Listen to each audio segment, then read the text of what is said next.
Telugu cinema ప్రేక్షకులకు నమస్కారం. Cinema slate వీక్షకులకు స్వాగతం, సుస్వాగతం. ఈరోజు మేము మాట్లాడకపోయే సినిమా గురించి మాట్లాడే ముందు దర్శకుడి గురించి కొన్ని మాటల్లో తెలుగు భాష ఖ్యాతిని పెంచుతూ తన సినిమాల ద్వారా ప్రేక్షకులకి తెలుగును కూడా పంచుతూ తెలుగు సినిమా స్థాయిని పెంచిన ఎందరో మహానుభావులు. వాళ్ళలో ముందు వరుసలో ఉండే మన సుబ్రహ్మణ్య శాస్త్రి గారు. సుబ్రహ్మణ్య శాస్త్రి గారు అంటే చాలా మందికి తెలియకపోవచ్చు, కానీ హాస్య బ్రహ్మగా మనకి సుపరిచిలు మన జంధ్యాల గారు. ఆయన దర్శకత్వం వహించినటువంటి అహనా పెళ్ళంట సినిమా గురించి మాట్లాడుతున్నాం. ఇది 1987లో వచ్చిన సినిమా, మన అల్లరి నరేష్ గారి సినిమా కాదు ఇది. 1987లో జంధ్యాల గారు దర్శకత్వం వహించినటువంటి ఓ గొప్ప సినిమా. అతిరథ మహారథులు ఉన్నారు సినిమాలో. వాళ్ళని దర్శకత్వం వహిస్తూ మనకి ఆద్యంతో నవ్వులు పంచుతూ, ఎక్కడ కూడా నవ్వులు పంచడమే కాదు, అప్పట్లో ఆ సినిమాకి వచ్చిన బడ్జెట్ 16 లక్షలు ఖర్చు పెట్టి 5 కోట్లు, అంటే అప్పట్లో ఒక మినీ సైజ్ బాహుబలి అని చెప్పొచ్చు తెలుగు ప్రేక్షకులకి. అంతటి గొప్ప సినిమాని అందించిన జంధ్యాల గారికి ముందుగా నమస్కరిస్తూ మనం ఈ పాడ్కాస్ట్ ని స్టార్ట్ చేస్తాం. ఫస్ట్ థాట్స్ వచ్చి ఫస్ట్ ఫ్రేమ్ నుంచే చెప్తాను. మాయాబజార్ పాట వస్తుంది, అహనా పెళ్లి అంట అని చెప్పి. అహనా పెళ్లి అంటే మాయాబజార్ సాంగ్ ఎండ్ అయ్యేటప్పుడు ఉత్తర కుమారుడు లోపలికి వస్తా ఉంటాడు. ఇటు పక్క కరెక్ట్ గా స్క్రీన్ కంటిన్యూషన్ ఏంటంటే సైకిల్ పైన రాజేంద్ర ప్రసాద్ గారు వస్తూ ఉంటారు. ఇటు ఉత్తర కుమారుడు అంటే స్క్రీన్ 1 నుంచి ఆయన ఫస్ట్ ఫ్రేమ్ నుంచే ఆయన ఏం చెప్పాలనుకున్నారో మనకు అక్కడే చెప్పేశారు. అంటే ఉత్తర కుమారుడు క్యారెక్టర్ తీసుకుంటే మనకి చాలా ఫన్నీగా ఉంటుంది. మహాభారతంలో చాలా నవ్వులు పంచే క్యారెక్టర్. ఇటు పక్క ఉత్తర కుమార్ కట్ చేయగానే రాజేంద్ర ప్రసాద్ గా వస్తారు. అక్కడ వచ్చిన తర్వాత సైకిల్ పైన వెళ్తా ఉంటారు. సైకిల్ స్పీడింగ్ చేయటం మూలాన వాళ్ళిద్దరిని పోలీసులు ఆపుతారు. పోలీసులు ఆపినప్పుడు వాళ్ళిద్దరు తండ్రి కొడుకులు. జంధ్యాల గారు ఎలా చెప్తారంటే, వాళ్ళ నాన్నగారేమో వాళ్ళ నాన్నగారి పేరు చెప్తారు, ఆయన కొడుకేమో వాళ్ళ నాన్నగారి పేరు చెప్తాడు. పోలీసు కనిపెడతాడు వీళ్ళిద్దరు తండ్రి కొడుకులు అని చెప్పి.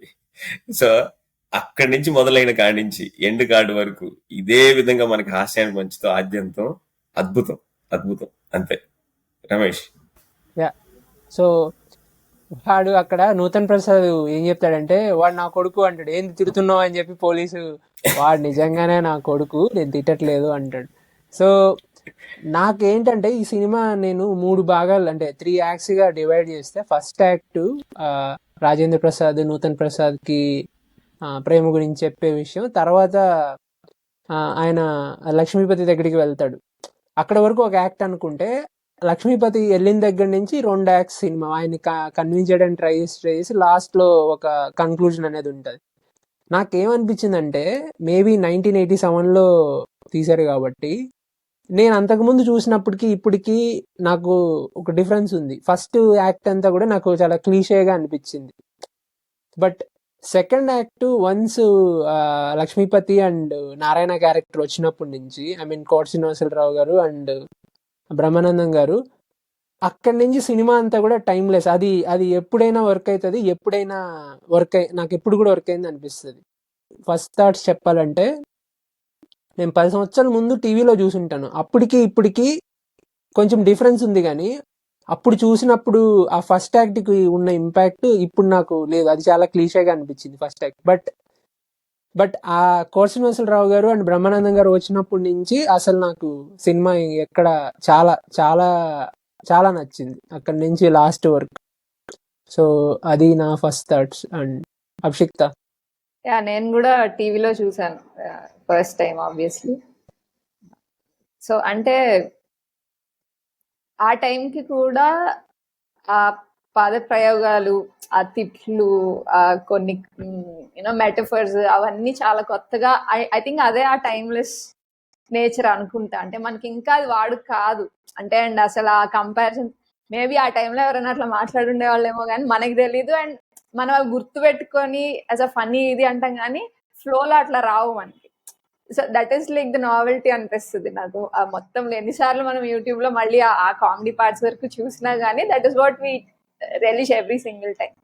అంటే ఎంత క్రియేటివ్ గా తిట్టడం, అంటే తిట్టడం ఇస్ నాట్ జస్ట్ ఏదో పిచ్చి మాటలు లేకపోతే ఏదో డిరాగేటరీ గా కాకుండా, అంటే యాప్ట్ కంపారిజన్ అనమాట. అవును, నువ్వు ఇంత చండాల ఫెలోవి అనేది, అంటే అంత ఎమోషన్ అంత స్ట్రాంగ్ గా కన్వే చేస్తూ బీయింగ్ ఫనీ. అంటే in way that is dark ఇది అనొచ్చు. అంటే ఏదో శవం మీద గుడ్డ తీసుకెళ్ళిపోయి చొక్కాలు కుట్టించుకున్నాం. సో అవన్నీ, so it's dark but very ఫన్నీవి. I think that brings the whole thing novelty. ఆ స్టోరీ టెల్లింగ్ ఉన్నా కానీ, but yeah I mean, and also నేను మళ్ళీ చూస్తుంటే మా మమ్మీ చూసి సేయింగ్ బందర్లో చూసారని వాళ్ళందరూ స్టూడెంట్స్ గా మచిలీపట్నంలో. అసలు థియేటర్ నిండా అరుపులు గోలలు, అంటే ఇట్లా నవ్వులు ఒక్కొక్క డైలాగ్ కి. అసలు చాలా ఎంజాయ్ చేశారు అప్పుడైతే. ఆ సినిమా చాలా పెద్ద హిట్ అది.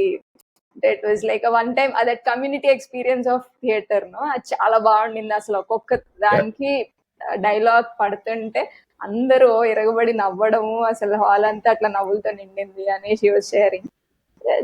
అది చాలా బాగా అనిపించింది వినడానికి. రమేష్ చెప్పినట్టు నాకు ఫస్ట్ ఊరు వెళ్ళే వరకు ఉన్న పాటలో, అంటే నాకు, నేను లాస్ట్ టైం కూడా చెప్పాను కదా నేను 4 స్తంభాలు ఆడి చూసాను అని. I thought it is a style, అంటే showing only the dramatic parts అనుకుంటా. బట్ ఇక్కడ ప్రాబ్లం నాకు ఏమనిపించింది అంటే సాంగ్స్ చాలా ఎక్కువ, అంటే అన్ని అవసరం లేదేమో. అంటే ఒక్కొక్క ఇన్స్టెన్స్ కి నాకు ఫస్ట్ సాంగ్ తర్వాత నాకు అర్థమైంది కదా, అంటే ఈయన ఇలా ఊహించుకుంటున్నారు లేకపోతే ఏదో కన్వే చేద్దాం. నాకు అవి కొంచెం టీడియస్ గా అనిపించాయి. బట్ అగైన్ అదే ఊరెళ్ళిన దగ్గర నుంచి ఇట్ ఇస్ ఆల్ వెరీ, అంటే అలా ఒక ఫ్రీ ఫ్లోయింగ్ ఇది ఇలా డ్రామా బాగా వెళ్ళిపోయింది అనిపించింది. ఇది ఆది విష్ణు గారు రాసిన నవల ఆధారంగా తీశారంట సినిమా. నేను రీసెర్చ్ Oh, yeah. చేస్తుంటే రాసిన ఆయన Okay. సత్యం గారి ఇల్లు ఏదో రాశారు ఆయన. అదే సో ఆ నవల ఆధారంగా కథ జంధ్యాల గారిది కాదు, రచనా Hmm. దర్శకత్వం అయింది.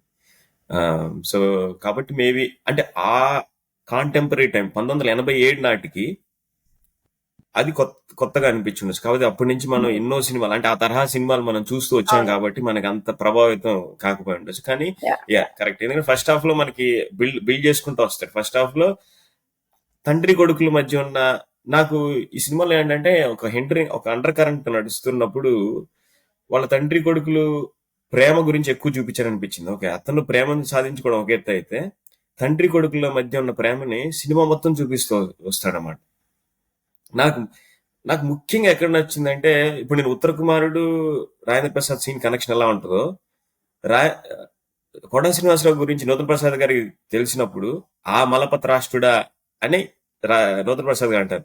ఇటు పక్క కొండ శ్రీనివాసరావు అవును నేనే అంటే కనెక్షన్ అసలు నాకు అసలు హౌ, అంటే అదొక్క సీనే కాదు, సినిమాలో రిపీటెడ్ గా జరుగుతుంది. అవును, రిపీటెడ్ గా అది జరుగుతుంది. yeah.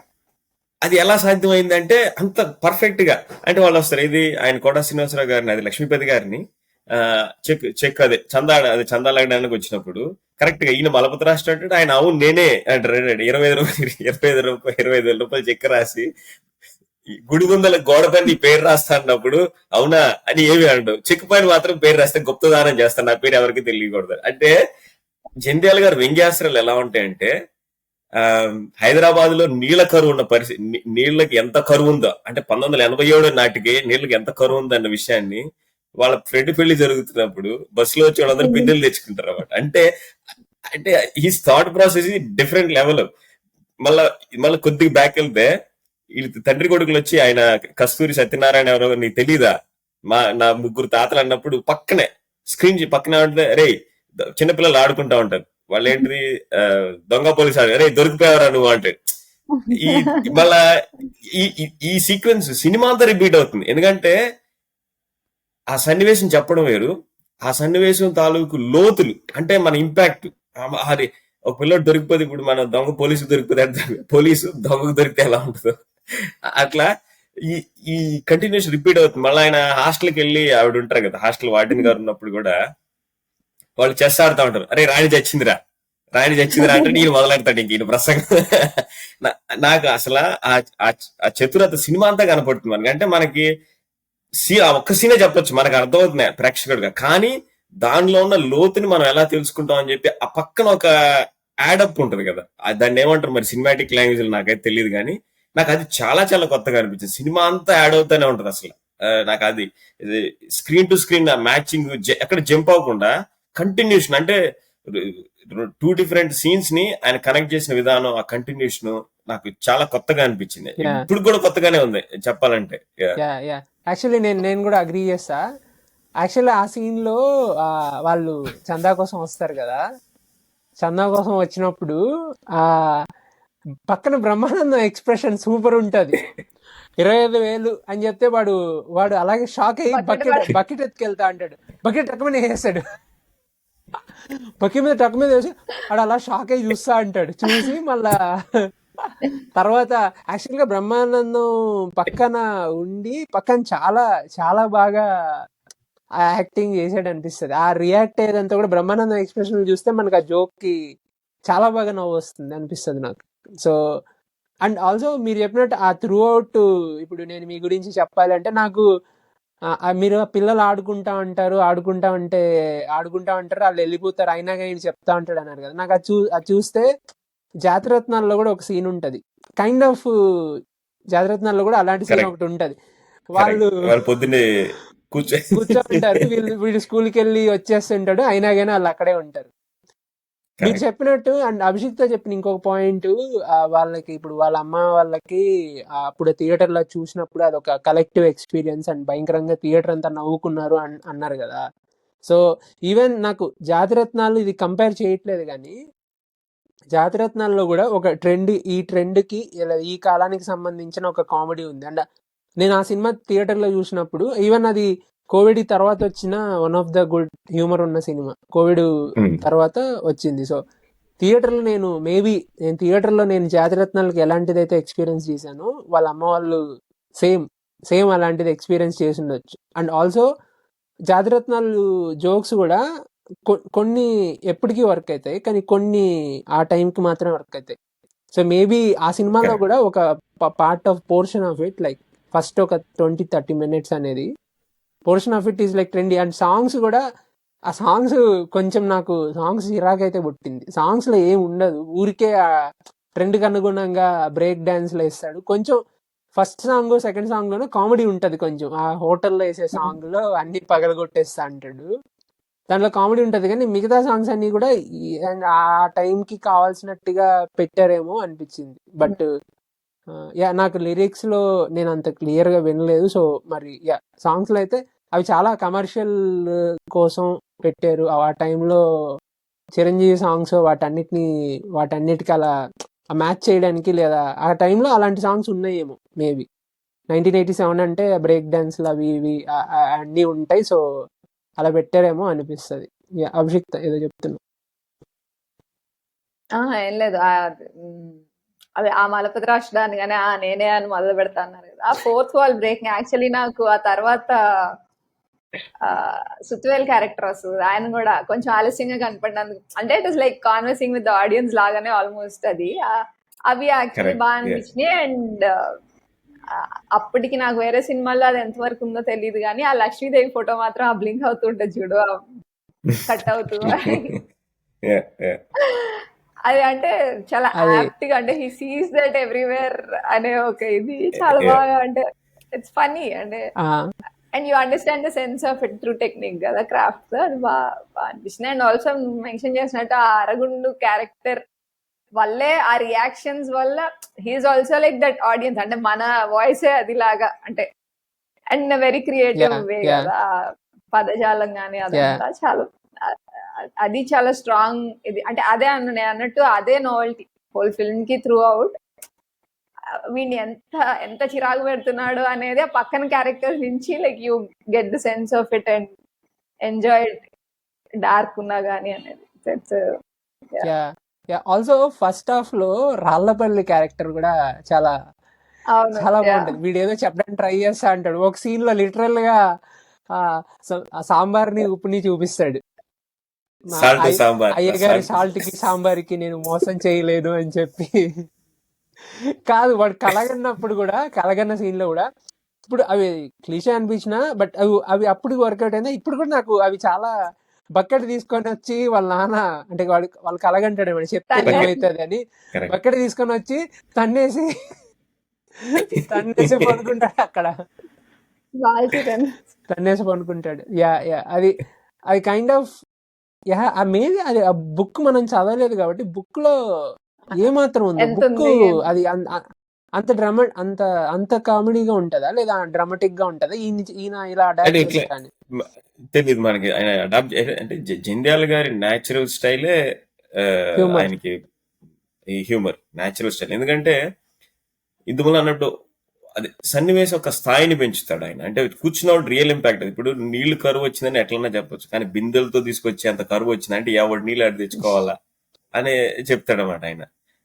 అక్కడనే కాదు, చాలా చోట్ల నువ్వు ఇంతమంది మెన్షన్ చేస్తాడు. సినిమా అంతా మనకి మెయిన్ ఫోకస్ సత్యనారాయణ గారి మధ్యనో లేకపోతే శుభలాక్ష సుధాకర్ మధ్యనో కాన్వర్జేషన్ జరుగుతున్నప్పుడు కూడా ఏ సన్నివేశం కోడా శ్రీనివాస్ గారు ఉన్న ప్రతి ఫ్రేమ్ లో బ్రహ్మానందం ఏదో ఒక మూల ఉంటాడు. బ్రహ్మానందం గారు ఎక్కడో చోట మూల ఉంటారు. ఆయన తాలూకు హావభావాలు మనకి స్పష్టంగా కనపడతాయి. అంటే ఎక్కడ ఆయన మెయిన్ ఫ్రేమ్ లో కనపడకపోయినా పక్క ఫ్రేమ్ లో కూడా బాగా కనపడుతుంది. అది చాలా చాలా జాగ్రత్త పడ్డారు చంద్యాల గారు.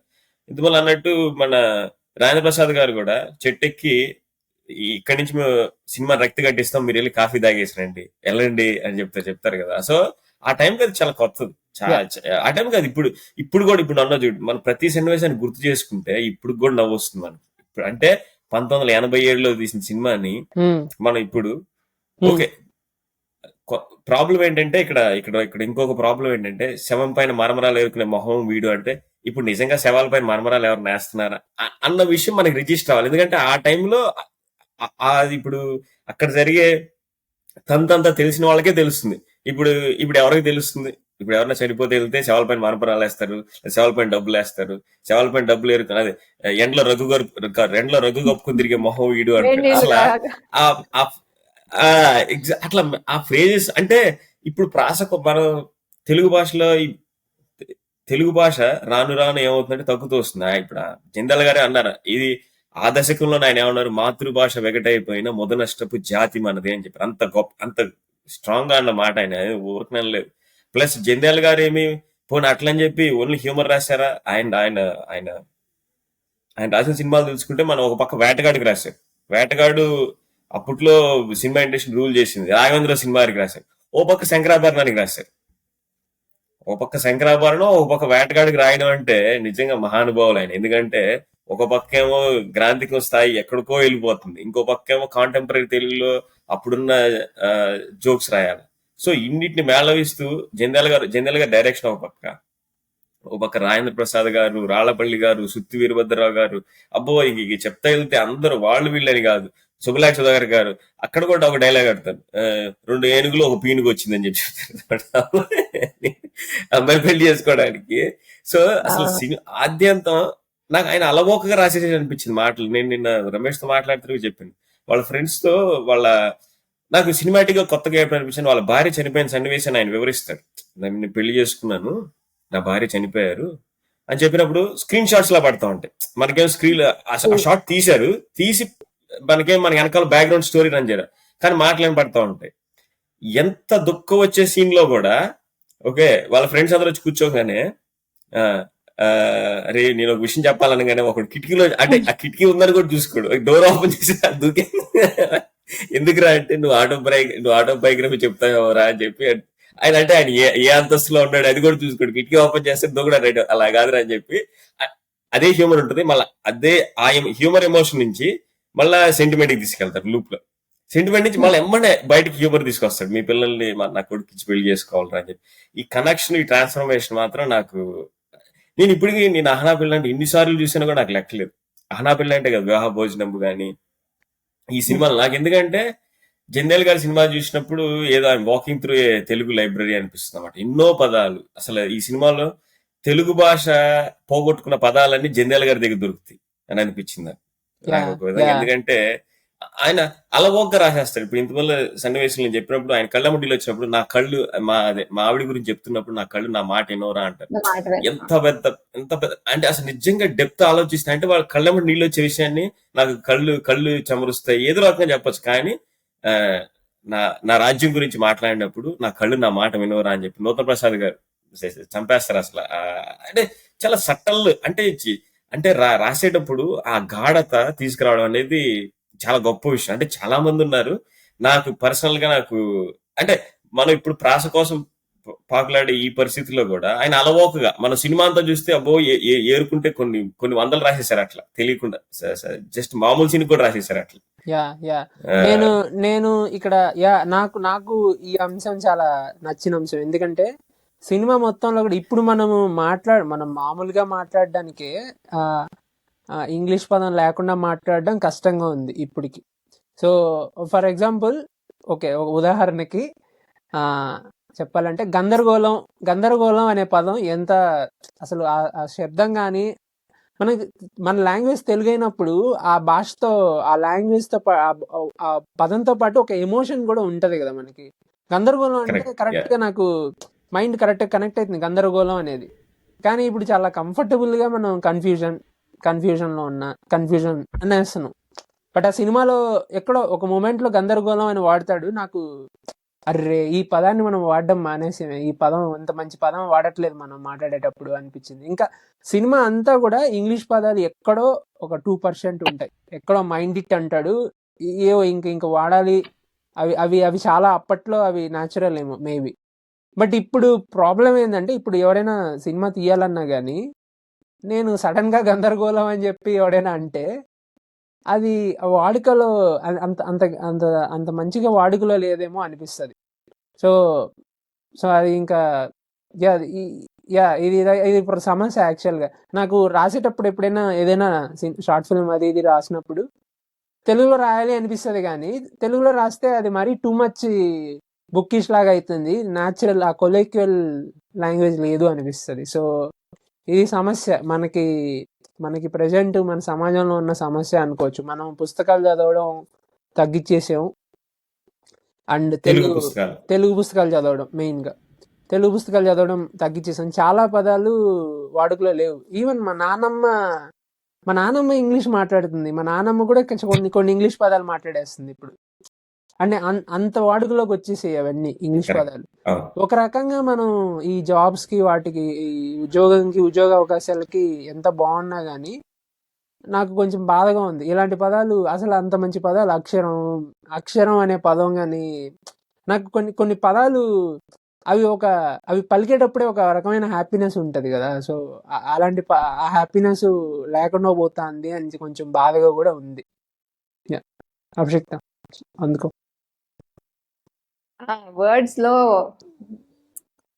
ఏమ్మా ఇదేదో ఉగ్గాయ్ ఏదో ఒక వర్డ్ అంటాడు, ఇలాంటి సంబంధం కాదు అనే దానికి ఉగ్గాయ్ దద్దాయి ఉగ్గాయ్ దద్దాయి ఏదో అంటారు. నాకు అసలు అది అర్థం కాలేదు. అంటే 2 సార్లు విన్నా కానీ అసలు అంటే ఏంటి అంటే అదేదో ఉండుంటది డెఫినెట్ గా దాని గురించి. బట్ నాకు అది అర్థం కాలేదు and it felt very new. అదే నువ్వు చెప్పినట్టు అది నాకు కూడా ఎక్స్పీరియన్స్ అప్పుడు అలానే ఏదో. బట్ అదే నేను ఎప్పుడు మిగతాయి కొంచెం కొద్ది గొప్ప మమ్మీ మాట్లాడడం వీళ్ళు ఏదో కాన్వర్సేషన్స్ లో మిగతాయి వినుంటా గానీ ఆ వర్డ్ నేను ఎక్కడ వినలేదు అని చాలా కొత్తగా అనిపించింది. అండ్ రమేష్ చెప్పిన అదే ప్రాబ్లం నాకు కూడా ఉంది. నేను గవుక్కుని ఏమన్నా అసలు స్క్రిప్ట్ అంతే కాదు ఉట్టి డైలాగ్స్ తెలుగులో రాయగానే నేను మొత్తం ఇట్లా తెలుగులో చదవగానే ఏంటిది ఇదేదో నాటకంలో మాట్లాడుతున్నట్టుంది, బాలేదు అంటే ఏదో ఒక ఆడిటీ వస్తుంది దానికి. కొంచెం వెరీ ప్యూర్ గా రాస్తే ఉట్టి తెలుగులో రాద్దాము అనుకుంటే నాకే ఎందుకో చాలా ఆడ్ గా, అంటే ఆ కొలోక్యల్ ఒక జనరిక్ ఇది ఈజీ రావట్లేదు అనిపించింది. అన్ని మాట్లాడేస్తుంటే మనం అట్లా అలవాటు కూడా పడిపోయాం కదా. అంటే ఇప్పుడు ఎవరైనా స్పష్టంగా తెలుగులో మాత్రమే మాట్లాడితే మనకే ఒక నిమిషం ఏంటి ఏదో తేడాగా ఉంది అన్నట్టు ఉంటదేమో అన్నట్టు అయిపోయింది sadly. But yeah and literature నాకు అంటే అంత ఇది లేదు తెలుగు లిటరేచర్ మీద. సో అది చదవడం I think is more important మనకి. దాని గురించి అంటే దాని గురించి ఏదో నాలెడ్జ్ కంటే కూడా అసలు ఆ భాషకి యూజ్ టు అవడానికి అలవాటు పడడానికి కూడా చాలా ఇంపార్టెంట్ అనుకుంటా. అంటే ఇప్పుడు మనం మాట్లాడేది పాస్ ఆన్ అవ్వడానికి ఏం లేదు కదా. అంటే ఇప్పుడు సగం నేను మాట్లాడే దాంట్లో 50% ఇంగ్లీష్ 50% తెలుగు ఉన్నప్పుడు నేను తర్వాత వాళ్ళతో ఎవరితోనైనా మాట్లాడితే చిన్నాళ్ళతో వాళ్ళు పెద్దగా దీనిలోంచి తీసుకునేది ఏం లేదు. మనం ఎట్లా ఇప్పుడు ఆ సినిమాలో ఆ వర్డ్స్ ఉన్నాయి అనుకుంటున్నామో అలా మనం ఓవరాల్ గా పాస్ ఆన్ చేసే పరిస్థితి లేనప్పుడు I think books will be the last resort ఏమో. లేదు, కాకపోతే ఇక్కడ ఒకటి గమనించాలి మనం. సిరివెన్నెల గారు గొప్ప ఉదాహరణ ఇక్కడ. సిరివెన్నెల గారు అంటే జంధ్యాల గారు ఆకస్మిక మరణం మూలన, కానీ తెలుగు భాష బతికే ఉందానికి ఇప్పుడు న్యూ ఏజ్ రైటర్స్ కూడా అంటే అలవోకగా వాడుక పదాలను వాడుతూ కూడా గొప్ప విషయాన్ని చెప్పొచ్చు.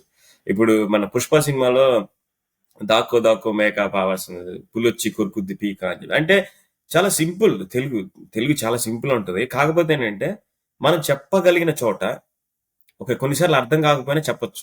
ఇప్పుడు సిరివెన్నెల గారి పాటలు అందరికి అర్థమయ్యేదని కూర్చొని అంటే రాలేదు, కానీ విన్నప్పుడు పాట చాలా గొప్ప. అంటే ఇప్పుడు ఎవరన్నా మీరు అన్నారు చూడండి, తెలుగు ఎవరైనా మాట్లాడుతుంటే స్పష్టంగా అబ్బో ఈడెవడో కొద్దిగా మనకి తేడాగా ఉంది అనిపిస్తుంది. కానీ అనిపించినా కూడా తర్వాత కాసేపు అయిన తర్వాత మనం ఆ వ్యక్తి పైన మనకి ఒక కించిత్ గౌరవం పెరుగుతుంది, చిన్నపాటి గౌరవం పెరుగుతుంది. అరే ఇతను ఎవరో ఈయనేదో మాట అన్నాడు, ఇంత ముందు అన్నారు చూడు, ఉన్నాయి ఉగ్గాయి సగ్గాయి ఈ సంబంధం కాదు అని చెప్పేది అన్నారు కదా. సో ఏంటంటే మనం ఇన్వెస్టిగేట్ ప్రారంభిస్తాం. మనం అసలు ఏమి అంటే అర్థం కాదు అని వదిలేస్తే అది పోతుంది, అర్థం కాదని వదిలేస్తే అది పోతుంది. కాకపోతే ఆ విషయాన్ని అంటే కొద్దిగా చెప్పాలంటే సినిమా మాధ్యమం ద్వారా ఇంకా తెలుగు బతికే ఉంది చెప్పాలి. వాడుక భాష కంటే కూడా సినిమా భాష ఇంకొక స్థాయి ఎక్కువే ఉంటుంది ఒక విధంగా చెప్పాలి ఇప్పుడు కూడా, అఫ్ కోర్స్. కాకపోతే ఏంటంటే మరి తెలుగు మహాసభలు ప్రసంగం లాగా ఉండకూడదు కాబట్టి so they will have to introduce some sort of cinematic language. ఎందుకంటే అటెన్షన్ సినిమా అనేది చెప్పే విషయాన్ని చెప్పగలుగుతూ ఇంట్రెస్ట్ క్రియేట్ చేయడమే కదా. ఇప్పుడు వాడికి ఉత్సాహం లేకుండా వాడికి చెప్తా ఉంటే వాడికి ఎక్కించుకోవడం, కానీ ఉత్సాహాన్ని ఇస్తూ అక్కడక్కడ ఇలాంటి పదాలు అంటే వీళ్ళకి మనం ట్రిబ్యూట్ చేస్తూ తెలుగు భాషకి ట్రిబ్యూట్ చేస్తూ చేయాలి. ఓకే, సో మనం let's come back to movie. So just ఒక మనకి చిన్న ఎక్స్టెన్షన్ మీరు అన్నదానికి, అంటే మీరన్న ఇది నాకు ఎక్కడ కనిపిస్తుంది అంటే ఇప్పుడు సిరివెన్నెల గారి పాటలు లేకపోతే వేటూరు సుందరం గారి పాటలు, ఈ పాటల లిరిక్స్ లో నాకు అనిపిస్తుంది. బట్ ఇప్పుడు ఈ ఏజ్ రైటర్స్ అంటే ఒక్కళ్ళిద్దరని నేను ఎవరిని పాయింట్ చేసి అన్నాను, కానీ simplicity is one thing, but నేను అంటే ఒక పోయటిక్ నేచర్ ఉంటుంది కదా. అంటే when you're using it as a metaphor, అంటే బీయింగ్ క్రియేటివ్ ఇస్ రెండు సంబంధం లేని వాటిని నువ్వు కంపేర్ చేసి ఒక ఎమోషన్ ఎక్స్ప్రెస్ చేయగలిగితే that is what is being very creative at least. So ఆ లిరికల్ వాల్యూ అనేది ఐ థింక్ అంత అంటే ఒక యాప్నెస్ ఉంటుంది కదా ఒక వర్డ్ కి, అంటే దాన్ని ఇలాను చెప్పొచ్చు అలానే చెప్పొచ్చు ఎక్స్ప్లెయిన్ చేసి, బట్ మినిమలిస్టిక్ గా ఒక వర్డ్ తో భావం ఎక్స్ప్రెస్ చేయగలగడానికి ఐ థింక్ కొంచెం ఎక్కువే పాండిత్యం ఉండాలి. అండ్ అది ఆ టైమ్స్ లో బాగా ఇప్పటికంటే అప్పుడు, అంటే ఇప్పుడు కూడా it is not to blame that వీళ్ళు ఎవరు టాలెంట్ కాదు క్రియేటివ్ కాదని కాదు, but with changing times globalisation ఎవరు అంత ప్యూర్ గా అంటే దాని మీద ఇది చేసే పరిస్థితి కూడా లేదు. అంటే మీరు అన్నట్టు అర్థం కాకపోవచ్చు, సో సింపుల్ గా ఈజీగా కన్వే చేసి మోర్ ఎంటర్టైనింగ్ గా కూడా ఉండొచ్చు. సో వేరే వేరే ఫ్యాక్టర్స్ రీజన్ అయినప్పటికీ ఐ సమ్హౌ థింక్ ఆ expression in a very poetic way ఇప్పుడు అంటే నాకు ఉన్న చిన్న ఎక్స్పీరియన్సెస్ తో సాంగ్స్ తో సింపుల్ వర్డ్ రిపిటేటివ్ వర్డ్స్ అనిపిస్తుంది నాకు ఇప్పుడున్న లిరిక్స్. అంటే నాకు ఒక లైన్ వింటుంటే నాకు లాస్ట్ ఏం వస్తుందో అర్థమైపోతుంది, ఏం వర్డ్ వస్తుంది నెక్స్ట్ అనేది, which is not happening with older songs. అది సాంగ్స్ గురించి మాట్లాడారు కాబట్టి ఈ సినిమాకి సంగీత దర్శకుడు ఎవరో తెలిసే ఉంటది, రమేష్ నాయుడు గారు. మన రమేష్ కాదు, రమేష్ నాయుడు గారు. ఈ సినిమాలో అంటే పాటల పరంగా అంటే నాకు చాలా వరకు వ్యంగ్యాస్త్రాలే ఉంటాయి, పాటలు కూడా వ్యంగ్యాస్త్రాలు సంధిస్తూనే ఉంటాయి. అంటే అప్పటి పరిస్థితుల్లో అమ్మాయిలు అంటే ఆ సమాజ వ్యవస్థకి వాళ్ళ గుణగణాలు వివరిస్తూ మనకి పాటలు వస్తాయి. కానీ రమేష్ నాయుడు గారు ఈ సినిమాకి నిజంగా పనిచేసిన వాళ్ళందరూ, అది మన సురేష్ బాబు గారేమో డి రామానాయుడు గారేమో ప్రొడ్యూసర్, కె మార్తాండ్ గారేమో ఎడిటర్, మన మ్యూజిక్ రాసిన రమేష్ నాయుడు గారు అంటే దేవుడు చేసిన మనుషులు కానించి మన స్వర్ణకమలం వరకు, అంటే ఆయన మ్యూజిక్ ఇట్స్ లెజెండరీ. చాలా మందికి ఆయన సుపరిచితులు కాకపోవచ్చేమో, అంటే ఘంటసాల గారు లేదా విశ్వనాథ్ సత్యనారాయణ ఇట్లా అంత అంటే, కానీ ఆ స్థాయి ఉన్న వ్యక్తి ఆయన. ప్లస్ ఈ సినిమాకి మన సినిమాటోగ్రఫర్ ఎస్ గోపాల్ రెడ్డి గారు, ఆయన గురించి కూడా చెప్పాలి. ఎందుకంటే ఎవ్వరు అంటే ఆ సినిమా తీసే టైంకి వాళ్ళందరూ చాలా అంత రినౌండ్ గా అయిపోయాడు, కానీ ఆ సినిమా తర్వాత అందరూ గొప్పవాళ్ళే. సినిమాలో నటించిన వాళ్ళు కానీ సినిమాకి పనిచేసిన వ్యక్తులు కానీ అందరూ గొప్ప స్థాయిలో ఉన్నారు. సో అంతమంది గొప్ప వ్యక్తుల నుంచి వచ్చిన సినిమా అది. నాకు సినిమాటోగ్రఫీ కూడా చాలా కొత్తగా అనిపిస్తుంది. అంటే అప్పుడప్పుడు కెమెరాలకు మనుషులు వచ్చేస్తా ఉంటారు, ఎవరు పక్కనే ఆగు అని చెప్తా ఉంటారు. అంటే ఎక్కడ కట్ చేయాలి అంటారు. ఇదేదో మనకి వెరీ ఫస్ట్ షాట్ లోనే మనకి ట్రాఫిక్ కానిస్టేబుల్ చూపించినప్పుడు ఒకళ్ళు చెత్త బండి దోసుకుంటూ వస్తారు. అంటే అక్కడ కట్ చేయాలి, జనరల్ గా అనుకోవాలి అంటే మేబీ సినిమాటోగ్రఫర్ అడ్వైస్ కూడా అయ్యి ఉండొచ్చు. అది ఇది ఆప్ట్ గా ఉంది, కట్ చేయదు. ప్లస్ మళ్ళీ ఇంకొక ఒక ఆమె చంటి పిల్లని ఎత్తుకుని వచ్చేస్తుంది, స్క్రీన్ లోపలికి వచ్చేస్తుంది. మళ్ళీ ఎవరు ఆగమని చెప్తారు, మళ్ళీ వెనక్కి వెళ్తుంది అన్నమాట. నాకు అది చాలా అంటే ఏదో మనం సినిమా చూస్తున్నాం అని కాకుండా కొద్దిగా రియల్ వరల్డ్ సినారీస్ కూడా బాగా తీసుకొచ్చారు అనిపించింది నాకు. నాకు ఎస్పెషల్లీ బ్రహ్మానందం గారు అసలు ఎంత ఎక్స్ట్రాడినరీ అంటే ఇల్లు కోసం రాజేంద్ర ప్రసాద్ గారు ఊరు వచ్చినప్పుడు ఇల్లు అండి బాబు, ఇల్లు అండి, ఇదే టైం మీ ఊర్లో ఇల్లు మహానుభావ రండి అంటే ఆయన కాళ్ళు పట్టుకుంటాడు. రాజేంద్ర ప్రసాద్ గారి కాళ్ళు పట్టుకునేసి ఆయన ఈడ్చుకుంటూ వెళ్తారు. రాజేంద్ర ప్రసాద్ బ్రహ్మానందం గారు అట్లా నేలపైన అట్లే వెళ్తుంటారు నిజంగా. అంటే అసలు ఇల్లు ఎనీథింగ్ ఫర్ సినిమా. ఆయనే కాదు, కోటా శ్రీనివాసరావు గారు కూడా ఆయన కళ్ళ గ్లాసులు అద్దం పగిలిపోయి సినిమా అంతా అదే వేష భాషలో ఉండాలి ఆయన. సినిమా ఆద్యంతం అలాగే ఉండాలి ఆయన. ఎలా ఉన్నారు అబ్బాయి వీళ్ళు అసలు అంటే అఫ్ కోర్స్ అప్పుడు కూడా ఇల్లు నుంచి కొడా శ్రీనివాసరావు అప్పుడే కొత్త నటులే కదా, అప్పటికే ఆయన చాలా సినిమాలు నటించి well established actor. So as Rajendra Prasad గారు కూడా అంటే ఒక కరెక్షన్, ఆయన అప్పటికి చాలా సినిమాల్లో నటించలేదు కానీ ఆయన చాలా పెద్ద రంగస్థల నటుడు అప్పటికే. 1987కి ఆయన మేబీ ఒక 10 సినిమాలు కూడా చేసి ఉన్నాడు అనుకుంటున్నాను నేను. ఆయన వచ్చిందే లేట్గా వచ్చారు. అంటే ఆయన ఏదో జాబ్ చేసుకుంటా రంగస్థలం చేసుకుంటా అన్నారు. ఆయనకి ఫుల్ ఫ్లెడ్జ్డ్ గా సినిమాల్లోకి రావాలి అనేం లేదు. కానీ ఆయన అసలు రంగస్థలంలో ఆయన బాగా అందరికీ తెలుసు అనమాట, రంగస్థలం చేసే వాళ్ళందరికీ. సో సినిమాలు చేసే వాళ్ళు చూసి అలాగలా తీసుకొని వచ్చి, సో ఈ సినిమా ఆయనకి ఒక బ్రేక్ లాగా. ఏదో విలన్ రోల్ ఏదో 1-2 చేశారు కానీ, బట్ ఆయన అప్పటికే గొప్ప నటుడు. అదైతే అది ఐ అగ్రి. బట్ అన్ని సినిమాలు చేయలేదు అనుకుంటున్నాను నేను, చేయలేదు. బట్ రంగస్థలంలో చాలా పెద్ద నటుడు. కంటిన్యూ చేయండి. కరెక్ట్. ఎందుకంటే బ్రహ్మానందం గారు కూడా నువ్వు అన్న పరిచయం, బ్రహ్మానందం గారు రాళ్లపల్లి గారు గొప్ప ఆయన మనకి రాళ్లపల్లి గారు తెలియని విషయం ఏంటంటే ఆయన చాలా మందిని ఇంట్రడ్యూస్ చేశారు. ఆయన ఎవరైతే నాటకాల్లో గొప్ప స్థాయికి వెళ్ళారో వాళ్ళందరినీ చాలా మంది తీసుకొచ్చారు రాళ్లపల్లి గారు. సో వీళ్ళందరూ రంగస్థలం ఉన్నట్లు కానీ సినిమా స్క్రీన్ పైన మనకి ఆ కాంటెంపరీ అది కొత్త కదా.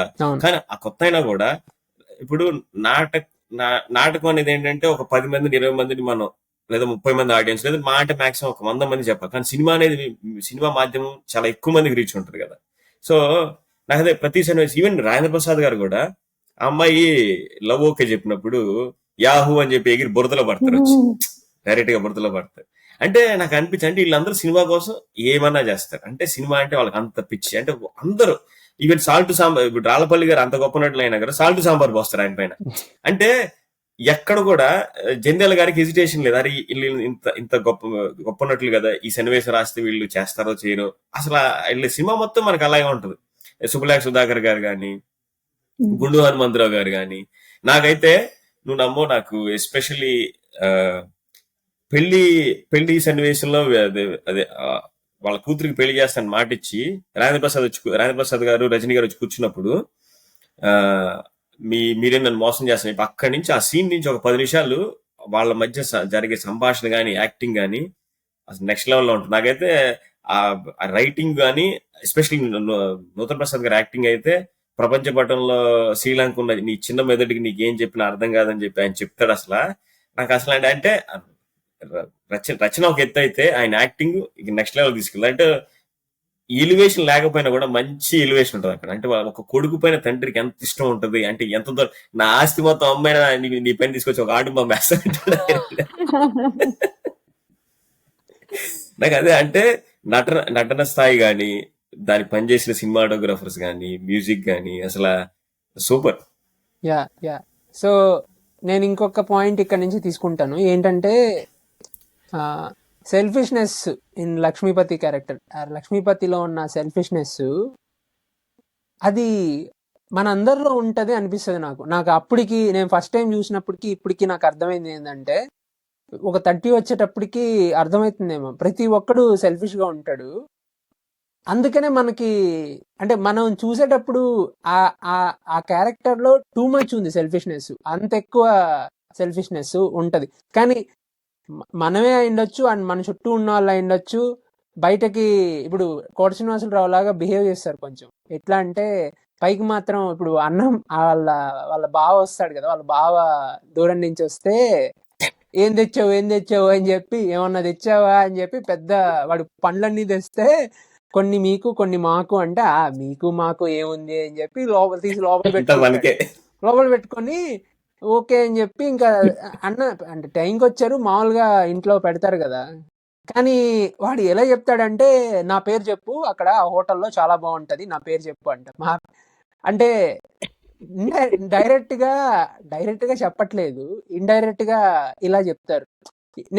మనుషులు చాలా మంది ఉంటారు, కాకపోతే మరి అందరితో చేయరు, అందరూ ఉండరు. బట్ అందరిలో ఒక పర్సెంటేజ్ ఆఫ్ సెల్ఫిష్నెస్ అందరిలో ఉంటుందని నా ఫీలింగ్. సో ఆ క్యారెక్టర్లో అది చాలా దాన్ని దాన్ని ఒక దాన్ని దాన్ని ఒక 100 రెట్లు చేసి ఆ క్యారెక్టర్లో పెట్టి ఆ క్యారెక్టర్ ద్వారా మనకి ఒక మెసేజ్ చెప్పడానికి లేదా ఒక హ్యూమర్ పండించడానికి చేశారేమో అనిపిస్తుంది.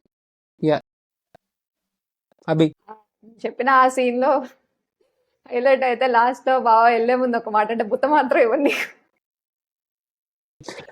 బుట్ట మాత్రం అడగ, అది ఎక్స్పెక్ట్ చేయం అంటే ఆయన ఆయన అక్కడ ఆగిపోయాడు. లైక్ నేను అది మాత్రం నీకు ఇవ్వట్లేదు.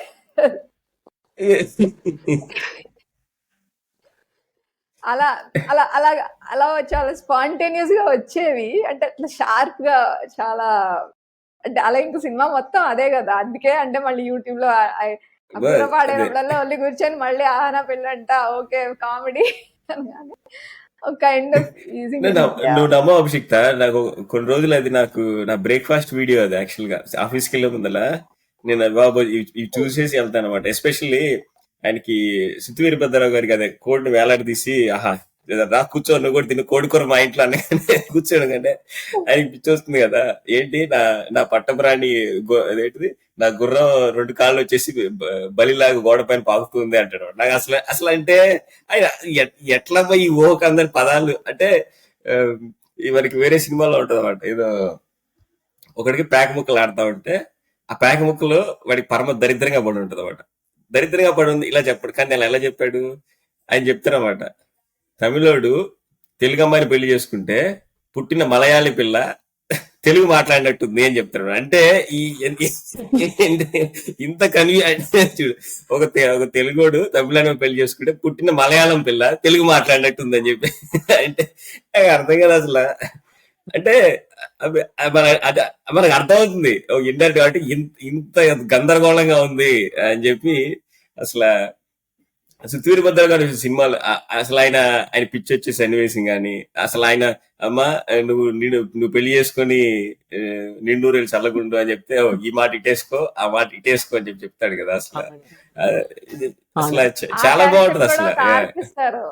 అంటే ఆ క్యారెక్టర్ లాస్ట్ సీన్ లో కూడా బాగా వెళ్ళి చూసి రమ్మంటావు బయట అంటే ఇంకా చాలా ఇంకా చాలా.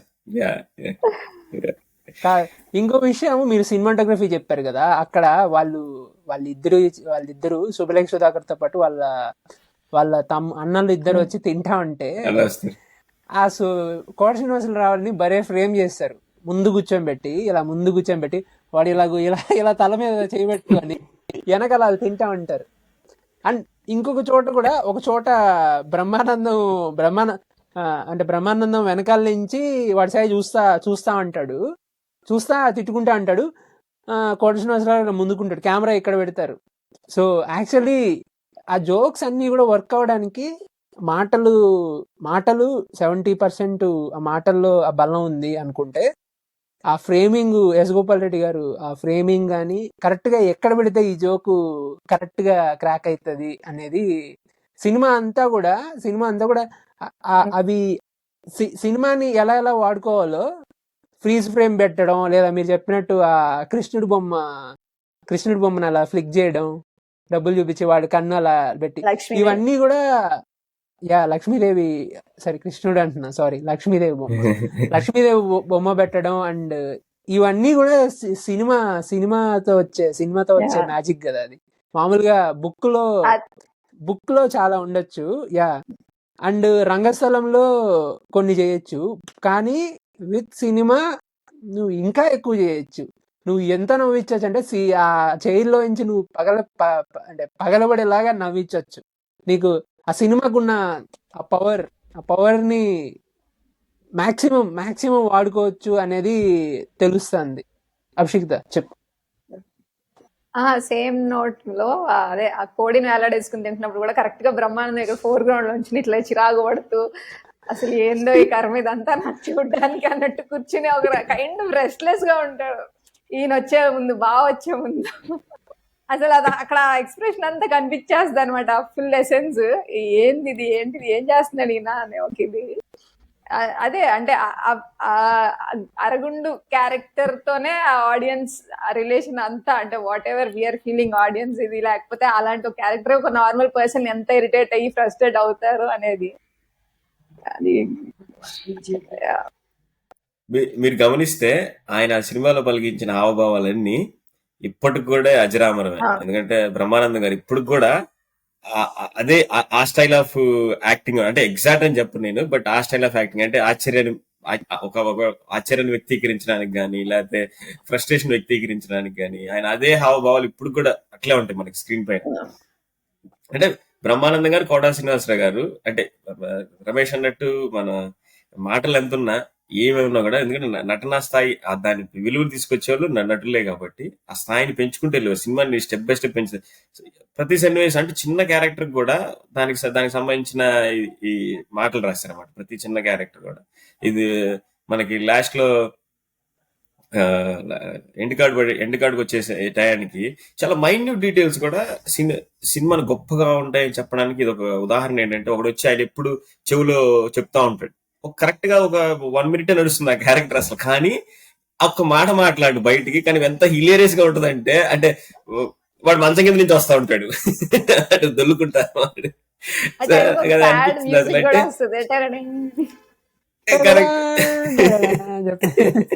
అది దూరదర్శన్ ఏదో ఇది కదా అంతకు ముందు. కరెక్ట్, మనకి న్యూస్ వచ్చినప్పుడు కరెక్ట్ గా వస్తుంది. అది రేడియో దూరదర్శన్ న్యూస్ వచ్చేప్పుడు అలా వచ్చేది అనుకుంటా, గుర్తులేదు కానీ. సో నాకు అదే, అంటే ప్రతి చిన్న క్యారెక్టర్ కూడా ఒక హ్యూమర్ యాడ్ అవుతుంది నాకు. అదే విధంగా పెళ్లి సినిమా తారాస్థాయికి చేరుకున్నప్పుడు వాళ్ళ అమ్మగారు మాట్లాడతారు, వాళ్ళ అమ్మగారు కానీ రజనీ గారి క్యారెక్టర్ కూడా, ఆమె క్యారెక్టర్ కూడా చాలా బాగా ఎస్టాబ్లిష్ చేస్తారు. అంటే ఫస్ట్ హాఫ్ లో ఏమో అంటే ఈమె ఎట్లా ఖర్చు పెడుతుంది అబ్బా ఇంత పిసినారి కూతురు. కాకపోతే నేనేమనుకున్నా అంటే నా జస్టిఫికేషన్ ఏమనిపించింది అంటే, అఫ్ కోర్స్ సినిమాటిక్ లిబర్టీ తీసుకుని ఉంటారు, కాకపోతే ఏంటంటే వాళ్ళ మామయ్య కలెక్టర్ కదా, సో వాళ్ళ మామయ్య ఆవిడని చదివించడానికి సపోర్ట్ చేయొచ్చేమో అని నేను అభిప్రాయపడ్డాను. అగైన్ ఎందుకంటే ఆమె పాష్ గా ఉంటుంది కదా, ఫస్ట్ హాఫ్ అంతా కొద్దిగా పాష్ గా ప్రేమలో పడడం, వేరే సెకండ్ హాఫ్ లో పక్కా పల్లెటూరు అమ్మాయి లాగా ఆ ట్రాన్స్ఫర్మేషన్ చాలా బాగా చూపించారు. ఎస్పెషల్లీ లాస్ట్ సీన్ లో 5గురిని పెళ్లి చేసుకుంటాను అన్న, నీకు 10 లక్షలు డబ్బులు వస్తుందా, చాలా బాగా అసలు. ఎందుకంటే వాళ్ళ ఆవిడ పేరు నాకు తెలియదు కానీ కోటా శ్రీనివాసరావు వైఫ్ గా చేశారు. ఆవిడ కూడా చాలా అద్భుతమైన యాక్టింగ్ చేశారు. ఎందుకంటే చూడండి, మా శవాలు కూడా ఒక 10 రూపాయలు విషయం తెచ్చి ఇవ్వండి మాకు, మేము చనిపోతే మీరు మా శవాలు మాత్రం ఇది చేయండి, కర్మలు చేయండి అన్నప్పుడు ఇంకొక మాట కూడా చెప్తారు ఆవిడ. ఏమంటారంటే ఆ ఖర్చు కూడా మీకు వద్దండి, బయట శవాలు కొనుక్కునే వాళ్ళు ఉంటారని చెప్పి. అసలు నిజంగా అంటే అన్ని పర్ఫెక్ట్ గా పడ్డాయేమో అనిపిస్తుంది అన్నమాట అక్కడ. అంటే 2 పెళ్లి సన్నివేశాలు చాలా భారీగా తీశారు. నూతన్ ప్రసాద్ గారు వాళ్ళ కొడుకుని సపోర్ట్ చేసే సన్నివేశం, వేరే ఇక్కడ వాళ్ళ కూతురు వాళ్ళ నాన్నే అంటే ప్రశ్నిస్తూ అడిగే సన్నివేశం. అంటే వాళ్ళ పిసినారితనానికి ఇంకా పరాకాష్ట, ఈ పిసినారితనానికి పరాకాష్ట అన్న సన్నివేశం.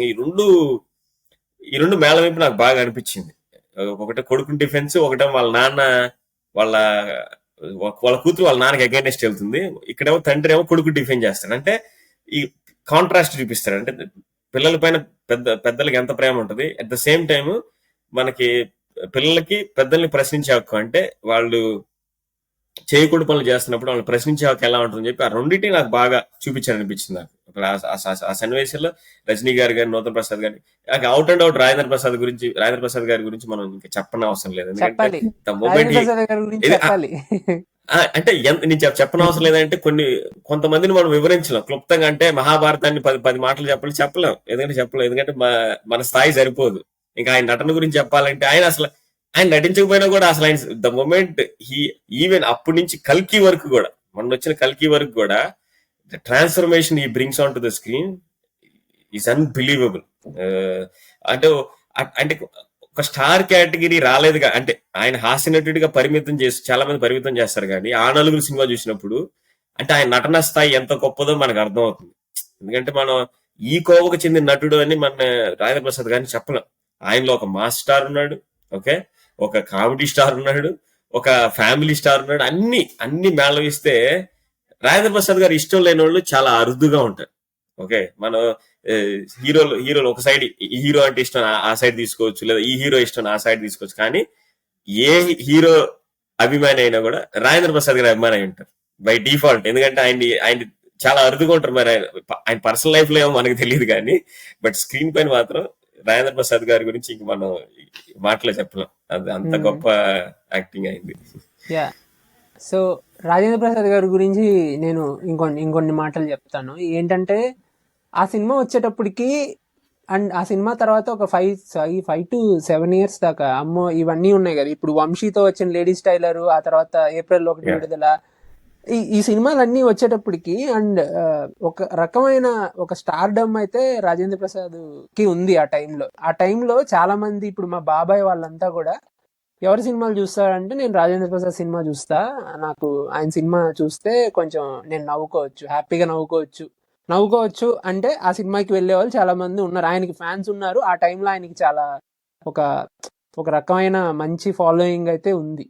ఇది పక్కన పెడితే రాజేంద్ర ప్రసాద్ గారి డైలాగ్ డెలివరీ కానీ, ఆ బాడీ లాంగ్వేజ్ కానీ, అసలు ఒక సీన్ లో ఆయన ఈ పేపర్ లుంగీల గురించి చెప్తాడు కదా, రాత్రులు అని చెప్పి ఒక రకమైన నొక్కి భలే చెప్తాడు. చెప్పి అండ్ ఆ లుంగి గురించి చెప్పాక వాడెళ్ళి ఆడు కట్టుకొని బ్రహ్మానందాన్ని కూడా నువ్వు కూడా భలే ఉందిరా, చాలా బాగా ఉంది, చాలా సుఖంగా ఉంది, నువ్వు కూడా కట్టుకో అంటే, మహాప్రభు నాకొద్దు మహాప్రభు, అది చిరగరాని చోట చిరిగితే.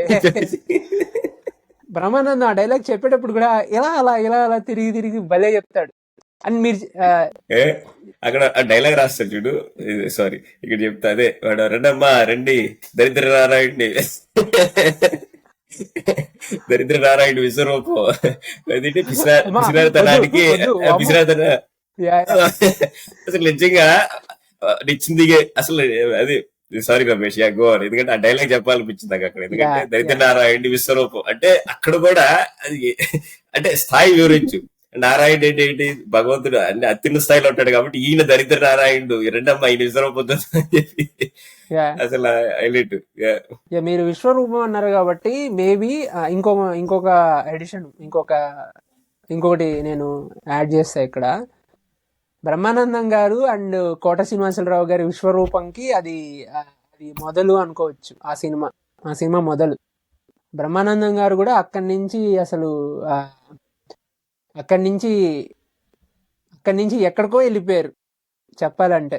అండ్ కోట శ్రీనివాసరావు గారు కూడా ఆ సినిమా చేశాక, లేదా ఆ సినిమా ముందు కూడా కొన్ని సినిమాలు చేసి ఉండొచ్చు, కానీ ఆ సినిమా అనేది టర్నింగ్ పాయింట్. దాని తర్వాత ఆ కామెడీ అండ్ ఆయన విలనిజం చేసినా కానీ ఆ కామెడీ విలనిజం చాలా సినిమాల్లో మనం ఈ మనీ 5 సంవత్సరాల తర్వాత, ఆ సినిమా వచ్చిన 5 సంవత్సరాల తర్వాత మనీ వచ్చి, అండ్ ఈవెన్ చాలా విలన్ గా చేసిన సినిమాల్లో కూడా, గణేష్ లాంటి సినిమాల్లో కూడా ఆయన మాటలు కొంచెం ఒక రకమైన హ్యూమర్ ఉంటది, విలనిజంతో పాటు హ్యూమర్ కూడా ఉంటది. ఈవెన్ అతడులో కూడా మీరు చూస్తే చాలా విలన్ ఆ హ్యూమర్ తో కలిసిన విలనిజం అనేది ఉంటది. సో ఈ ముగ్గురు అత్తారింటికి దారేది అవును, కొత్త సినిమాలు కూడా ఆయన ఈ విలన్ గా ఉన్నప్పుడు ఆయన ఎంత భయంకరంగా అనిపిస్తాడో, బట్ హ్యూమర్ కూడా అంతే విధంగా పండిస్తాడు ఆయన అసలు. అండ్ వాళ్ళకి ఈ సినిమా అనేది మొదలు ఆ రూట్స్ అక్కడే ఉన్నాయి. బ్రహ్మానందం గారి రూట్స్, బ్రహ్మానందం గారికి అసలు ఇంకా ఆ కెరీరే ఫామ్ అయింది ఈ సినిమా వల్ల అనుకోవచ్చు. అభిషేక్త చెప్పు.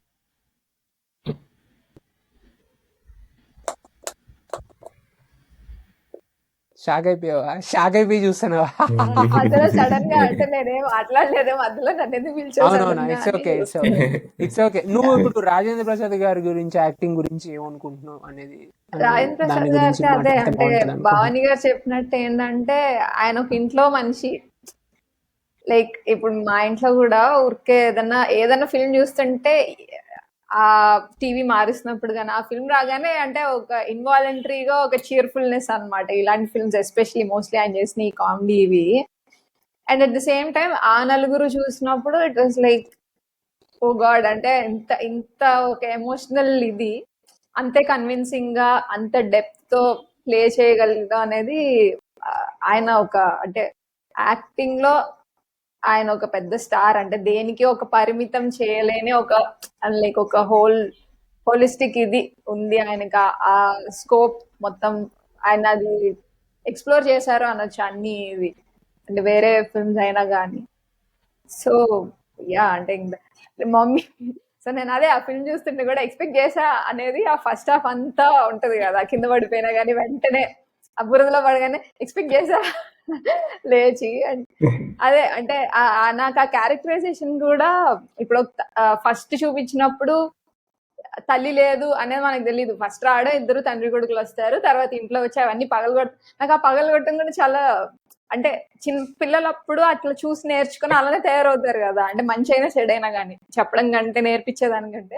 సో వాళ్ళిద్దరు అలా పగలగొడుతుంటే ఓకే, ఇది ఒక అన్కాన్స్ట్రెయిన్డ్ రిలేషన్, అంటే ఒక ఫ్యామిలీలో ఒక మదర్ ఇది లేదు, ఓకే ఫైన్, అంటే ఇద్దరు ఒకలానే తయారయ్యారు, ఆయన చూసే ఇట్లానే తయారయ్యాడు ఈ సన్ కూడా అనేది.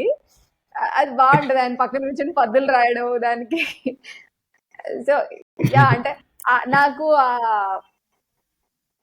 క్యారెక్టర్ లో ఇది బాగా నచ్చింది. సో అంటే హీరోయిన్ ఏంటి నువ్వు ఇంత భయస్తుడుగా ఉంటే అసలు నేను ఎందుకు ఇంకా ఉండడం, నాదే తప్ప అనుకుంటా అది ఇది అనగానే లేదు ఉండు అని చెప్పి నేను ఆగను అని ఆ ఒక అడ్రినలిన్ ఆపకూడదు కదా, మళ్ళీ ఆగగానే మళ్ళీ భయం గుర్తొస్తుంది. చాలా పరిగెట్టుకుంటే అన్ని చేసేస్తారు ఫాస్ట్ గా అది. అండ్ ఆ క్యారెక్టరైజేషన్ తండ్రి కొడుకుది, ఆ పగలగొట్టడం ఒకటైతే ఒక సర్ప్రైజింగ్ గా ఒక చిన్న గ్లిమ్స్ లాగా ఇది వస్తుంది. అసలు మన దేశ చరిత్ర ఏంటి, ఆ మలత రాష్ట్రాన్ని అసలు మన దేశ సంస్కృతి ఏంటి అనగానే ఆ ఆటోబయోగ్రఫీ లాగా ఈయన కూడా ఒక పెద్ద పాఠం చెప్తాడు. మళ్ళీ ఫాదర్ లా ఓ నీకు కూడా ఉంది ఇది ఎక్కడ లోపల అన్నట్టు. అది చాలా బాగా, అంటే it was small pleasant surprise లాగా బాగుండింది. అంటే అది లేకపోయినా మేబీ అంత ఏం ఇదయ్యేది కాదు, బట్ ఒక చిన్న పాట యాడ్ చేయడం వల్ల ఒక డెప్త్ అంతే, అంటే ఓ లైక్ ఫాదర్ లైక్ సన్ అన్నట్టు అది బాగా అనిపించింది కామెడీగా. అండ్ ఈ సినిమాలో గుండు హనుమంతరావు గారు ఉంటారు కదా, కరెక్ట్ ముఖ్యంగా చెప్పాలి ఆయన వినబడలా అంటాడు. అలాగే అది కూడా ఆయన చెప్పేటప్పుడు ఇగో అంతా చెప్పిన తర్వాత వినబడలా అంటే చూడ అసలు అంటే దాన్ని ఎలానే చెప్పచ్చు. నాకెందుకు అబ్బా, నాకు కొద్దిగా బ్రహ్మానందం గారి స్థాయికి కొంతమంది నటులు ఉంటారు యాక్చువల్గా, అంటే వాళ్ళకి మేబీ అన్ని అవకాశాలు రాకపోయి ఉండొచ్చు, వచ్చినా కూడా అంత ప్రాచుర్యం కలిగి ఉండకపోవచ్చు. నాకు హనుమంతరావు గారు ఐ మీన్ అమృతం సీరియల్ చూసినప్పుడు కూడా ఆయన he's absolutely hilarious, no doubt about it. నాకు అనిపిస్తుంది అంటే కొంతమంది అంతేలే, కొన్నిసార్లు మన కర్మ సిద్ధాంతం చెప్పాలి కానీ అక్కడ. బట్ ఎనీహో, కాకపోతే ఏంటంటే మరి ఒకళ్ళొకరితో పోల్చున్నాను కాదు, ఆయనకి అంత అనుకున్నంత ప్రాచుర్యం కలగలేదని నా అభిప్రాయం. ఎందుకంటే ఆయన చాలా సటల్ గా ఉంటది, చాలా సటల్ గా. ఇప్పుడు ఆయనకి వినపడదు కానీ ఆయన ఉన్న కరెక్ట్ గా 5 నిమిషాలైనా కూడా అసలు అబ్సల్యూట్లీ హిలేరియస్ గా ఉంటది. ఒక పక్క ఆమె నేను చెప్పాను చూడు, మాకు విషయం కొనిపెట్టిన అని చెప్తుంటే అవునా అలాగా, అది వాళ్ళిద్దరు ఉంటారు కదా, వీరబాహుడు రాకేశులు పేర్లు పెట్టుకుని వాళ్ళ దగ్గర అరే ఇక్కడ ఇద్దరు ఉన్నారు కదరా, వాళ్ళు అడగచ్చు కదరా, నన్నే ఎందుకు అడుగుతావు, నా నత్తికి నీ చెవుడికి సరిపోయింది అరే అని చెప్తాను చూడు. అసలు నిజంగా అది గుండు హనుమంతరావు గారు కూడా అంత. మిగతా వాళ్ళందరూ ఇప్పుడు సుత్తి వీరభద్రరావు గారు ఆ టైంలో ఆయన వెరీ ఫేమస్ అయ్యారు. రాళ్లపల్లి గారు కూడా అంతే. రాళ్లపల్లి గారు వేరియేషన్ చాలా విపరీతంగా ఉంటది మనకి. అన్వేషణ వంశీ గారి సినిమాలో ఎక్కువ కనపడతారు ఆయన. వీళ్ళందరూ ముఖ్యంగా చెప్పాలంటే వంశీ గారి సినిమాల్లో, జంధ్యాల గారి సినిమాల్లో ఒక టెంప్లెట్ ఆఫ్ యాక్టర్స్ ఉంటారు ప్రముఖంగా. వీళ్ళందరూ సర్కిల్ ఉంటారు. సుత్తి వీరభద్రరావు గారు కానీ వాళ్ళు కూడా మంచి నటులు. కాదు గుండు హనుమంతరావు గారికి ఇంకా కొద్దిగా తర్వాత సినిమాల్లో కూడా ఆయనకి అవకాశం లభించి అంటే ఒక గొప్ప హాస్య నటుడు అని నా అభిప్రాయం. అవును, యాక్చువల్లీ సినిమాల్లో చాలా వచ్చింది, బట్ మనకి అమృతంలో కావాల్సినంత ఇచ్చారు. అండ్ మనం ఆయన లైఫ్ విక్టర్ అంటే గెలిచిన జీవితమే అనిపిస్తుంది నాకు. అమృతంలో అసలు అన్ని ఎపిసోడ్లలో అంత పండించి, మామూలుగా సీరియల్ అంటే భయంకరమైన మోనోటోనస్ అవుతుంది కదా, కానీ ఆయన దాన్ని చాలా అద్భుతంగా పండించాడు. సో ఆయనకి నిజంగానే చాలా మంచి గుర్తింపు కోరుకుంటాం కదా రమేష్, అంటే గుర్తింపు కోరుకుంటాం కదా. సో ఆయనకి అంత గుర్తింపు రాలేదేమో అని నాకు అనిపించింది. ఐ అగ్రి నేను కూడా దాంతో ఏకీభవిస్తాను. ఈ సినిమాలో ఇంకొక లాస్ట్ లో మీరు ఇప్పుడు ఇప్పుడు చూస్తే గమనించుంటారేమో, బాబు మోహన్ గారు వస్తారు లాస్ట్ లో. అవును లాస్ట్ లో ఒక బస్సులో డ్రైవర్ క్యారెక్టర్ లో, అంటే బస్ డ్రైవర్ లో భాగంగా వస్తారు అనమాట. సో అప్పుడు నేను గమనించలేదు, అప్పుడు ఫస్ట్ టైం చూసినప్పుడు తెలియదు కదా, అప్పటికి బాబు మోహన్ గారు అంత తెలియదు మాకు. కానీ ఇప్పుడు చూస్తే నాకు సడన్ గా అరే బాబు మోహన్ గారు కూడా ఉన్నారా ఇక్కడ అని చెప్పి అనిపించింది. సో ఆయన కూడా యా నాకు ఆ బస్సు ఎపిసోడ్ అంతా అంటే ఐడియానే, అది బుక్ లో ఎంత ఉందో ఏమో తెలియదు కానీ దాన్ని యూజ్ చేసింది సౌండ్ డిజైన్ ఎస్పెషల్లీ. ఆ కావాల్సిన రివెటింగ్ ఫీలింగ్ అంతా ఆ ఎండ్ క్లైమాక్స్ మొత్తానికి ఆ బస్ ఇచ్చేస్తుంది అనమాట. ఆ బస్ అట్లా వెళ్ళిపోవడం, దాని హార్న్సింగ్ అవన్నీ ఆ టెన్షన్ బిల్డ్ చేయడానికి అనమాట. సౌండ్ ఇదిగా కూడా అది బాగా అంటే భలే చేశారే, అంటే వెల్ యూజ్డ్ ఎలిమెంట్స్ ఇవి. ఆ ఒక టెన్షన్ బిల్డ్ చేయడానికి, అది అలానే కీపప్ చేయడానికి ఆ త్రూ అవుట్ ఆ ఎపిసోడ్ అది బాగుండింది. యా యా యా ఆల్సో కథాపరంగా కూడా ఇలాంటివి నాకు ఇప్పుడు కాదు కానీ 2000s లో చిన్నప్పుడు చూసినప్పుడు సినిమా అంతా కూడా ఆ బస్సులు వెళ్తా ఉంటే మనసులో ఏమనిపిస్తుంది అంటే, ఆ బస్సులు వెళ్తానే ఉన్నాయి, ఏమవుతుంది బస్సులు వెళ్తానే ఉన్నాయి, బస్సులు ఎలా ఆగుతాయి, ఎందుకు ఆగవు, ఇలాగా కథాపరంగా ఒక రకమైన మనకి అప్పుడు ఉన్నంత ఏమనాలి, చిన్నప్పుడు మనకి అన్ని విషయాలు తెలియనప్పుడు, కథలు అమాయకత్వం కథలు చూసినప్పుడు అమాయకత్వం యా ఉన్నప్పుడు. ఆ అమాయకత్వం పెద్ద అయ్యేటప్పటికి అవి నాట్ మచ్, ఆ విషయాలు చాలా చిన్న విషయాలు, అంత కేర్ చేయమేమో అనిపిస్తుంది. చిన్నప్పుడు ఏం తెలియనప్పుడు సడన్ గా బస్సులు ఊరంతా తిరుగుతున్నాయి అంటే నీ మైండ్ లోనే ఒక ఇమాజినేషన్ వస్తుంది. అది ఊర్లో మన ఊర్లో మన ఇంటి దగ్గర బస్సులన్నీ తిరుగుతున్నట్టుగా అనిపిస్తుంది, తిరుగుతున్నాయి అనే ఒక విజువలైజేషన్ నీకు ఉంటది. కానీ పెరిగే కొద్దీ టూ మచ్ రియలిస్టిక్ అయిపోయి మనం అవి అంత బాగా ఎఫెక్ట్ చేయవేమో సినిమాలు అనిపిస్తుంది. నాకు ఇది అప్పుడు చూసినప్పటికీ ఇప్పుడు చూసినప్పటికీ ఆ డిఫరెన్స్ ఉంది. అప్పుడు చూసినప్పుడు నాకు ఊర్లో బస్సులో వెళ్ళిపోతే దుమ్మంతా వచ్చేసి ఊరంతా దారుణం గందరగోళం అయిపోద్ది అని చెప్పి అప్పుడు అనిపించింది. ఇప్పుడు ఇది సినిమా ఇప్పుడు సిమెంట్ రోడ్లు వచ్చేసినాయి కదా, అందుకనే ఆల్సో అంత టూ మచ్ తెలిసిపోతే అదే కదా, మనకి టూ మచ్ తెలిసిపోయే కొద్దీ మనం టూ మచ్ మంచి మనుషులు అయిపోతే ఇలా అదే ఇలాంటివి ఎంజాయ్ చేయలేం. అందుకనే ఎప్పటికీ కూడా ఆ మెచ్యూరిటీ వచ్చేయకూడదు అనిపిస్తుంది. ఎవరైనా సినిమాలు తీయాలనుకున్నా చూడాలనుకున్నా 100% మెచ్యూరిటీ వచ్చేస్తే నువ్వు దేవుడైపోతావు. ఆ తర్వాత నీతో నువ్వు ఉండాలి, నువ్వు అందరికి బోర్ కొడతావు. అట్లేం లేదు. ఇప్పుడు మన ఊరికి వెళ్ళాం అనుకో, ఇప్పుడు ఇదే శరీరం నుంచే మనం వచ్చింది, చిన్నప్పుడున్న పెద్ద. ఇప్పుడు మన ఊరికి వెళ్తే మన ఫ్రెండ్ కనపడితే మన ఆఫీస్ కొలిగితో ఉన్నట్టు ఉండం కదా, మన చిన్నప్పుడు ఫ్రెండ్ కనపడితే. అవునా కదా? ఇప్పుడు కాలేజ్ ఫ్రెండ్ తో కాలేజ్ ఫ్రెండ్ లో ఉంటాడు, చిన్నప్పుడు మనలో ఉంటాడు, ఎక్కడికి పోదు, మన చిన్నతనం ఉంటది. అది పోవడానికి అదొక వేరే వస్తువు అయితే అబ్బా ఇది పోతుంది అబ్బా నేను పెద్దోడు లేదు, ఇదే శరీరం పెరిగి పెద్దదైంది అంతే, ఏం డిఫరెన్స్ ఏం లేదు. కొద్దిగా మానసికంగా వికసించాం మనం, అంతేగాని అంతేగాని మనకి మనందరిలో చిన్నతనం ఉంటది. మనకు కూడా ఇప్పుడు చిన్న పనులు చేయాలనిపిస్తుంది, ఏదైనా మనకి నచ్చిన వస్తుంటే అది కొట్టేసి తినాలనిపించింది, తినడానికి అంటే ఏదో మన దాని వల్ల కోట్లు సంపాదించేద్దాం అని కాదు, ఆ చిలిపితనం అందరిలో ఉంటది, ఎక్కడికి పోదు. కాకపోతే ఏంటంటే కొద్దిగా హుందాగా ప్రవర్తిస్తాం బయటికి, మనం అంతే, మనం పెద్దవాళ్ళం ఇప్పుడు అని చెప్పి ప్రవర్తించాలి కాబట్టి ప్రవర్తిస్తాం. మనమే కాదు, 70 ఏళ్ళ ముసలాళ్ళకి కూడా ఇలాగే ఉంటది. 70 ఏళ్ళ ముసలాళ్ళకి కూడా ఇప్పుడు వాళ్ళ మనోడు వచ్చి వాళ్ళతో ఆడుకుంటున్నప్పుడు వాళ్ళు ఎలా ప్రవర్తిస్తారు, వాళ్ళు కూడా చిన్నపిల్లలానే ప్రవర్తిస్తారు. సో మనం పెద్దవలేదు కాదు, మనం పెద్ద అయినట్టు మనం నటిస్తాం అన్నమాట, అంతే. నేను ఇంకొక విషయం వెనక్కి తీసుకుంటా సాంగ్స్ గురించి. ఇప్పుడు కొంచెం ఆలోచించాక ఏమనిపిస్తుంది అంటే, వాళ్ళు ప్రతి సాంగ్ లో కూడా హ్యూమర్ చేయడానికే ట్రై చేశారేమో అనిపిస్తుంది.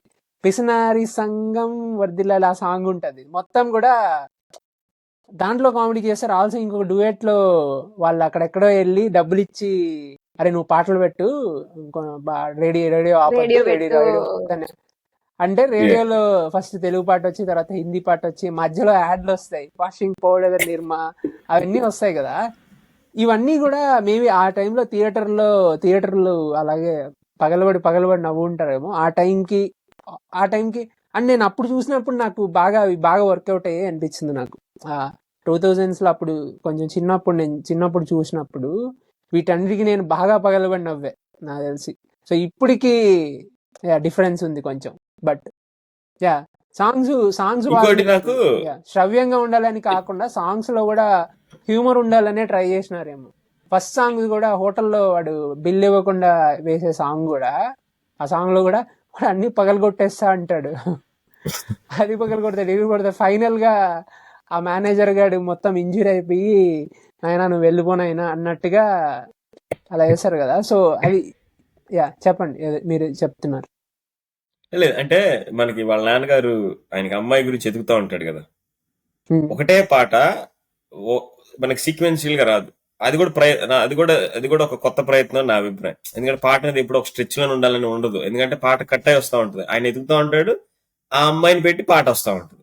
ఒకటే పాట అంతే కదా, ఒకటే ట్యూన్ నడుస్తూ ఉంటుంది పాట. నాకు అది కొత్తగా అనిపించింది. అప్పటి వరకు ఎవరు నేనైతే చూడలేదు. అంటే అట్లా పాటను కట్ చేసి సన్నివేశాన్ని బట్టి మళ్ళీ పాట రావడం అదేంటిది మామూలుగా ఏదో మళ్ళా డాన్స్ లేని నెంబర్ కాదు, డాన్స్ నెంబర్. అది డాన్స్ నెంబర్ అట్లా కట్ చేసి పెట్టడం అనేది నాకు చాలా కొత్తగా అనిపించింది.